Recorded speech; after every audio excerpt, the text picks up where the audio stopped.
আসসালামু আলাইকুম। আশা করি আলহামদুলিল্লাহ ভালো আছেন। আলহামদুলিল্লাহ আমরাও ভালো আছি। এখানে অবশ্যই দেখতেছেন একটা বলের ভিতরে অনেকগুলো মশলা। হ্যাঁ, এই মশলাটা আমি বানিয়েছি মাছ ভাজার জন্য। ম্যারিনেশন করে রেখে দিব, তারপরে মাছটা আমি ভাজবো। তো ওইটা আর দেখালাম না। তো এইখানে আমি গরুর গোস্ত নিয়ে নিয়েছি প্রায় 2 কেজির মতন। এখন এই গোস্তটার আমি মাখিয়ে সুন্দর করে চুলায় বসিয়ে দিলাম। এত আয়োজন কিসের জন্য করতেছি? হ্যাঁ, এই আয়োজন কেন করতেছি বা কিসের জন্য সেটা জানতে হলে অবশ্যই আপনাদের পুরো ভিডিওটা দেখতে হবে, তাহলে বুঝতে পারবেন। তাই এখানে অনেকগুলো ডিমও সিদ্ধ বসিয়ে দিয়েছি। আর এই ডিমগুলো সিদ্ধ হলে ডিমের কোরমা রান্না করব। আর এখানে গরুর গোস্তটা অনেকটাই হয়ে আসছে, কিন্তু কষানো হচ্ছে। এখনও আরও কষবে। ডিম নামানোর পর আমি এখানে সবজি বসিয়ে দিয়েছি। এখানে চাইনিজ সবজিটা রান্না করব, তার জন্য এখানে সব রকমের সবজি এবং মুরগি গোস্ত দিয়ে দিচ্ছি। এখানে রোস্ট বানানোর জন্য মুরগি কেটে সুন্দর করে ধুয়ে পরিষ্কার করে নিয়েছি। আমার কাছে জর্দা রঙটা ছিল না, তাই একটু হলুদ দিয়ে নিয়েছি। তাই সবজি রান্নার পর আমি মুরগিগুলো ভেজে নিচ্ছি। এখন বলি, ভিডিওর আগে যে বলেছি কেন আয়োজন, সেটা হয়েছে আমার ছোট বোনের কিছুদিন আগে বিয়ে হয়েছে। সে বোনের জামাই এবং আমার ভাই আবার বাহিরে চলে যাবে, ছোট ভাই। তো এই জন্য চিন্তা করলাম একসাথে ওদের খাওয়াইয়ে দিই, কেননা সামনে রোজা চলে আসতেছে, পরের সময় পাবো না, তার জন্য। তা আমি যেদিনকে খাওয়াবো তার পরের দিনই ওরা চলে যাবে। তো এই কথা চিন্তা ভাবনা করে, তাহলে রোজাই চলে আসবে, এই কথা চিন্তা ভাবনা করে আমি যেমন এখনই খাওয়ায় দিচ্ছি। তো ওইখানে তো মুরগিগুলো ভেজে নিলাম। আর এই যে এখানে ডিমের কোরমা রান্না করার জন্য একটু মরিচের গুঁড়া এবং একটু ধনিয়ার গুঁড়া আর কয়েকটা কাঁচামরিচ দিয়ে দিয়েছি।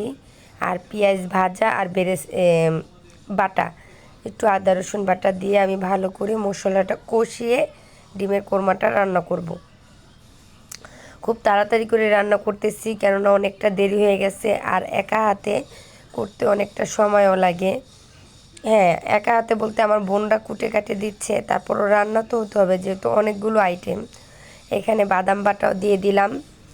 আর কিছু বাদাম বাটা ডিমে দিয়েছি, কিছু বাদাম বাটা রোস্টে দিলাম। আমি এই পাশ দিয়ে রোস্টের জন্য মশলা কষানো হচ্ছে। এখানে আমি ডিমের কোরমাটা সুন্দর করে বসিয়ে একটু দুধ দিয়ে আর সামান্য একটু পানি দিয়ে বসিয়ে দিলাম।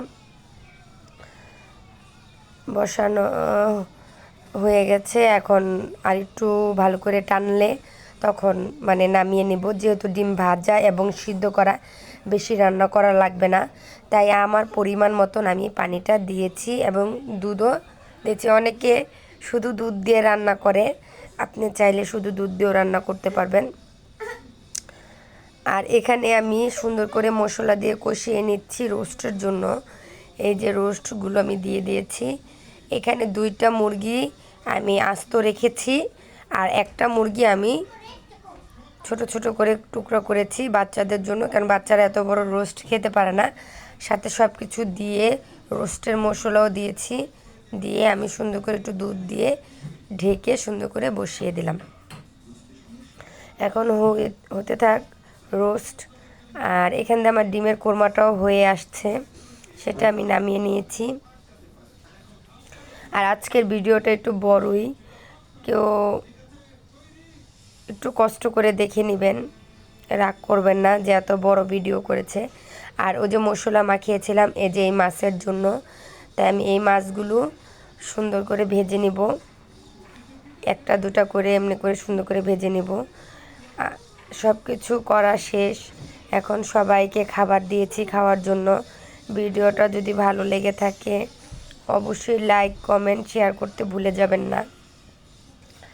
সবাই তো খাচ্ছে, ওদের খাওয়া দাওয়া শেষ হলে আমরা খাবো। আর আমি এখান থেকে গরম করে করে দিচ্ছি, যেহেতু আমি একটু তাড়াতাড়ি রান্নাটা করেছি। আর এই যে এখানে গরু মাংস, পোলাও, তারপর রোস্ট,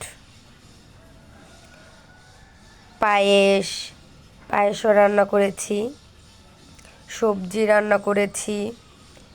এই যে সবজি, ডিমের কোরমা, আজকের আইটেম এগুলি ছিল। সবাই